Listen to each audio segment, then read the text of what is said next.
और उस बीच जंग के मैदान से एक बहुत बड़ी खबर आ रही। यूक्रेन की मददगार देशों को रूस ने खुली धमकी दे दी है। रूस ने साफ कर दिया है कि जो भी देश यूक्रेन को रूस पर हमले के लिए जगह या फिर एयरफील्ड्स देगा, उस देश के युद्ध में सीधे तौर पर एंट्री मानी जाएगी। उस देश को युद्ध का सामना करना पड़ेगा। यानी कि एक बार फिर से पुतिन ने क्लियर कर दिया जाए। पहले नो फ्लाई जोन को लेकर यूक्रेन लगातार अपील कर रहा है नेटो फोर्सेस से, वेस्टर्न फोर्सेस से। ऐसे में पुतिन ने धमकी दी थी और अब एक और बड़ी धमकी। जो बाइडेन के न्यूक्लियर फुटबॉल की तरह ही रूस के राष्ट्रपति व्लादिमीर पुतिन के पास भी एटमी मिसाइलों के कोड वाला न्यूक्लियर ब्रीफकेस है। रूस में ऐसे दो ब्रीफकेस हैं, एक रूस के प्रधानमंत्री के पास और एक रूस के डिफेंस मिनिस्टर के पास। लेकिन न्यूक्लियर अटैक का ऑर्डर सिर्फ पुतिन दे सकते हैं, क्योंकि वही रूसी सेना की सुप्रीम कमांडर है। जब सोवियत संघ ने पहला एटम बम बनाया, उस वक्त सुप्रीम कमांडर जोसेफ स्टालिन थे। आज पुतिन की परमाणु फैक्ट्री में 6000 से ज्यादा परमाणु हथियार हैं, दुनिया में सबसे ज्यादा। और इसीलिए पुतिन के तेवर से अमेरिका और यूक्रेन और साथ ही साथ यूरोप सभी खौफजदा है। 17 दिसंबर 1938 बर्लिन, जर्मनी।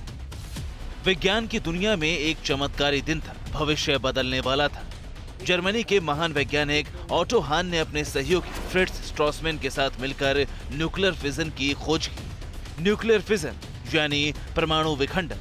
जब कोई भारी न्यूक्लियस दो या अधिक हिस्सों में टूटता है तो उसके साथ बहुत बड़ी मात्रा में ऊर्जा पैदा होती है।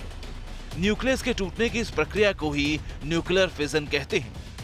1939 तक दुनिया की हर नामी साइंस मैगजीन और जर्नल में अमेरिका, ब्रिटेन और जर्मनी के वैज्ञानिकों के हवाले से न्यूक्लियर फिजन से जुड़ी रिसर्च छपती रही। लेकिन सेकेंड वर्ल्ड वॉर की चिंगारी भड़कने के साथ ही साइंस मैगजीन से न्यूक्लियर फिजन के आर्टिकल गायब हो गए। अप्रैल 1942 में सोवियत रूस के साइंटिस्ट जॉर्जी फ्लाइरोव को ये बात खटकी। उन्होंने तानाशाह जोसेफ स्टालिन को एक सीक्रेट चिट्ठी लिखी।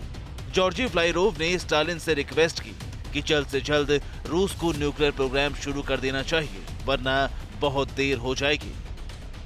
ये वो वक्त था जब जर्मन चांसलर एडोल्फ हिटलर ने सोवियत संघ के खिलाफ जंग का ऐलान कर दिया था। स्टालिन ने न्यूक्लियर प्रोग्राम शुरू करने की बजाय नाजी सेना से लड़ने को प्राथमिकता दी।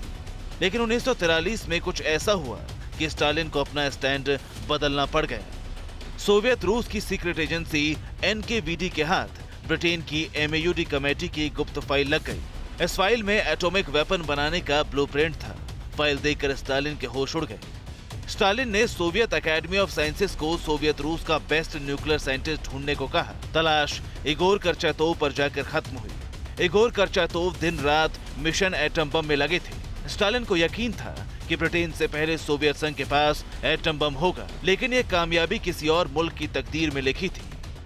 6 अगस्त 1945 को सुबह 8:15 पर अमेरिका ने जापान के हिरोशिमा शहर पर परमाणु बम गिरा दिया।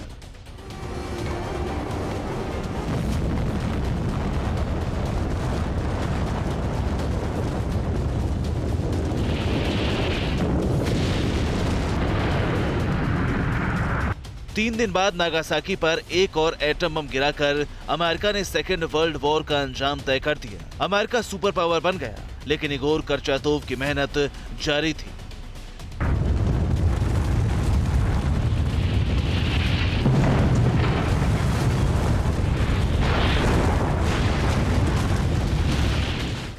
हिरोशिमा और नागासाकी कांड के 4 साल बाद 29 अगस्त 1949 को सोवियत रूस ने कजाकिस्तान में अपना पहला परमाणु परीक्षण किया। एक प्लूटोनियम बम को फोड़कर USSR न्यूक्लियर ताकत बन गया।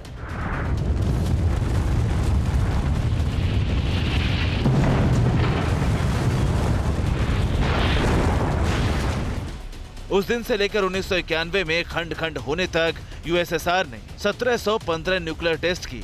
जोसेफ स्टालिन से होते हुए परमाणु फैक्ट्री का कंट्रोल व्लादिमीर पुतिन तक पहुंच चुका है। यूक्रेन में कब एटम बम फट जाए ये कोई नहीं जानता। पुतिन के तेवर बता रहे हैं कि वो यूक्रेन हासिल करने के लिए किसी भी हद से गुजरने को तैयार है। 1945 के बाद दुनिया में कई जंग हुई, लेकिन किसी जंग में एटम बम का इस्तेमाल नहीं हुआ।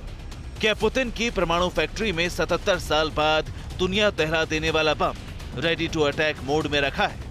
क्या पुतिन यूक्रेन के वॉर जोन में तीसरा एटम बम फोड़ने वाले हैं?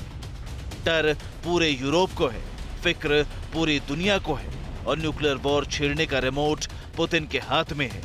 Bureau report, TV9 Bharatvarsh. परवाह देश की, सोमवार से शुक्रवार रात 10 बजे TV9 भारतवर्ष पर।